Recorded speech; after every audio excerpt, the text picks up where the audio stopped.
Neymar আমার crush, ওকে দেখলে আমার একটা অন্য ফিলিংস। আমি চাই একটা খেলা ব্রাজিল এন্ড আর্জেন্টিনা হোক, সিরিয়াসলি আমি চাই। ওই দিন বাংলাদেশে মারামারি কাটাকাটি হবে, আমি এনজয় করব, বিকজ আসলে আমি চাই দোয়া করেন যেন একটা খেলা অবশ্যই ব্রাজিল আর্জেন্টিনা হয়। এইটা আপনারা দোয়া করেন। আমার সমস্যা নেই, সবাই ট্রোল করুক, আমাকে নিয়ে এমনিই তো ট্রোল করে, আর প্লেয়ার নিয়ে ট্রোল করলে কি যায় আসে? কিছু যায় আসে না, লাইক ইট।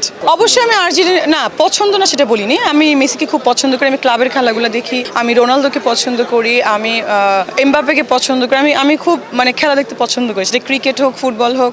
আপনারা জানেন যে আমি বাস্কেটবলও খেলি, লং টেনিসও খেলি, দেখেছেন। সো আমার খেলাধুলা খুব পছন্দের, আমি সব ভালো ভালো প্লেয়ারকে আমার ভালো লাগে। সো এই যে ভিনি সুন্দর গোল করে, তাকে আমার ভালো লাগে। সো আপনি যদি বলতে পারেন তার ডার্ক স্কিন কেন ভালো লাগে, ও প্লেয়ার, ওর খেলা ভালো লাগে। নেইমার ডিফারেন্ট জায়গা, মানে আমার ক্রাশ, ওকে দেখলে আমার একটা অন্য ফিলিংস ভালো লাগে।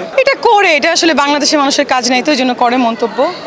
সো তাদের ব্যাপার, আমার কিছু যায় আসে না। বাট আমি সবাইকে পছন্দ করি, ব্রাজিল না থাকলে আমি চাই আর্জেন্টিনা যাক, কাপ নিক, অথবা এরকম জার্মানি তো অলরেডি চলে গেছে। সো ভেরি স্যাড, আমার কোনো খারাপ লাগে কাজ করে না। বাট একটা কথা বলছি, নেইমার অভিনয় করে, অ্যাকচুয়ালি নট অভিনয় করে। আপনারা দেখেছেন তার মেরুদণ্ড ভেঙে গেছিল, ইটস নট কল্ড অভিনয়। কারণ আমিও যখন খেলাধুলা করলে একটা ব্যালেন্স নিয়ে খেলতে হয়। সো ব্যালেন্স নিয়ে খেলতে গেলে ওভাবে পড়ে যাবে, এটাই স্বাভাবিক। তারা দুজন কিন্তু একসঙ্গেই আছে, পড়ে গেলে আরেকজনকে ধরে, দুজন একসঙ্গে কথা বলে, স্ট্যাটাস দেয়। বাট সমস্যা হচ্ছে আমাদের। So it's okay.